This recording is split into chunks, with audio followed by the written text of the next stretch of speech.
예, 총선에 나가긴 하는 거냐? 그러면 나가면 어딜 나가는 거냐? 여러 뒷말들을 낳았던 이 자유한국당 황교안 대표가 결국 험지 출마 의사를 밝힌 지 한 달여 만에 오늘 오후에 종로 출마를 공식화했습니다.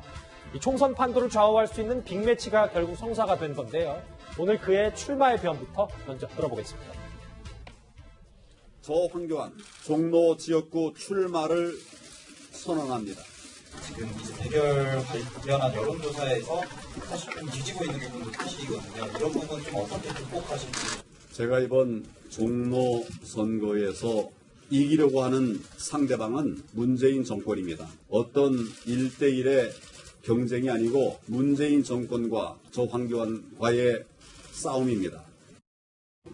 제 할 일도 바쁘니까요. 거기까지 깊은 관심을 갖고 있지는 않습니다. 오랜만에 제1야당의 대표 얘기를 좀 해보겠습니다. 이현정 의원님. 네. 뭐 여러 가지 말들이 많았지만 좀 내부 분위기를 봤을 때 결국 떠밀려서 종로 출마하는 거 아니냐라는 얘기가 있거든요.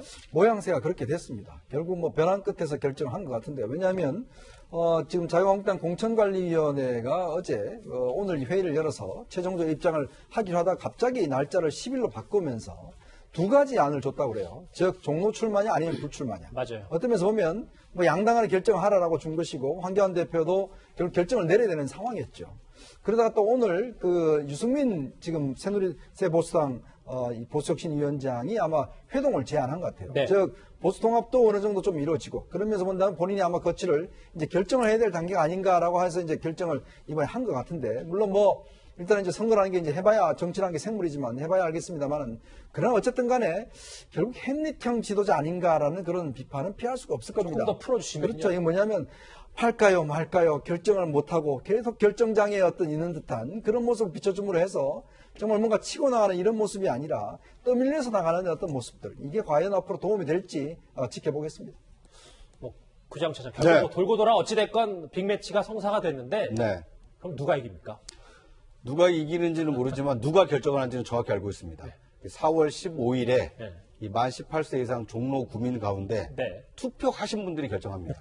그러니까 예. 이 뭐 너무 그 정답을 말씀드렸지만 지금의 여론조사 또는 그 유불리는 지금에 유효한 것뿐입니다. 아하. 그러니까 실제로 결정되는 것은 4월 15일 투표일이고요. 예. 그리고 황교안이냐 이낙연이냐를 결정하는 그 결정권을 가지고 있는 분들은 만 18세 이상 종로 구민들입니다. 네. 그러니까 유권자의 선택에 따라서 당락이 결정되는 것이지 지금 누가 유리하고 누가 앞서간다 이것이 4월 15일까지 유효할 거냐 그것은 좀 지켜봐야 됩니다. 그러니까 오늘부터 어떻게 보면 이제 구도가 잡힌 겁니다.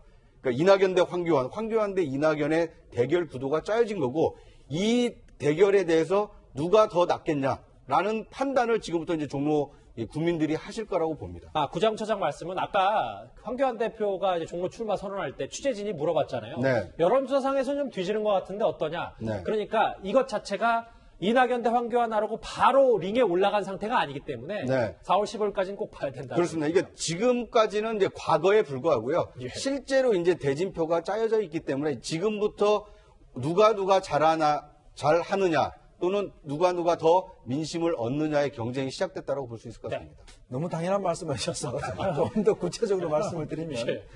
지난 정세균 지금 총리가 그 이제 종로에 출마할 때가 있었어요. 그때 상대방 파트너가 오세훈 전 시장이었습니다. 예. 당시 여론조사는요 오세훈 시장이 당연히 이기는 걸로 나왔어요. 그래서 제가 그때 정세균 의장이 저한테 연락을 하면서 나중에 두고 봐라. 내가 반드시 이긴다라고 이야기를 하시더라고요. 네. 아니 지금 여론조사가 지금 지는 걸로 나오는데 무슨 근거로 이기시냐. 두고 보라고 이야기를 하더라고요. 결국 어떻게 되냐면 뒤집어졌어요. 네. 그만큼 종로라는 지역구가요. 상당히 특징적인 지역구입니다. 다른 일반 지역보다는 굉장히 여론상에 우리가 나타나는 것보다는 실제 현장의 분위기가 뭔지가 굉장히 중요한 지역구이기 때문에 네. 끝까지 지켜보셔야 될 겁니다. 오늘 공소장에도 그거 있었죠. 2월 선거에서는 송철호 후보가 절반으로 지고 있었는데 네. 두 달 뒤에 그 해본 여론조사들은 뒤집어져 있었다. 예. 그러니까 여론이라는 것이 그렇게 변화무쌍한 것이기 때문에 정체되어 있는 것이 아닙니다. 알겠습니다. 관심을 갖고 지켜보실 필요가 있어 보입니다. 최 교수님, 요 마지막 질문으로 네. 정리를 할게요.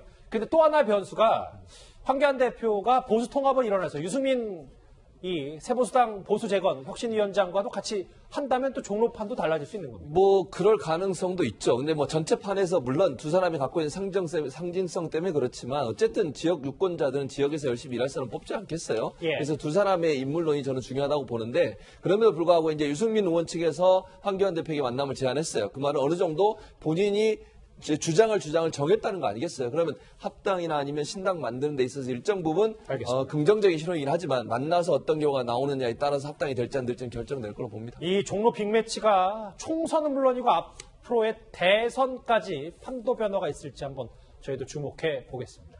관련 소식 여기서 정리하고요. 뉴스탑10 마지막 주제가 기다리고 있습니다.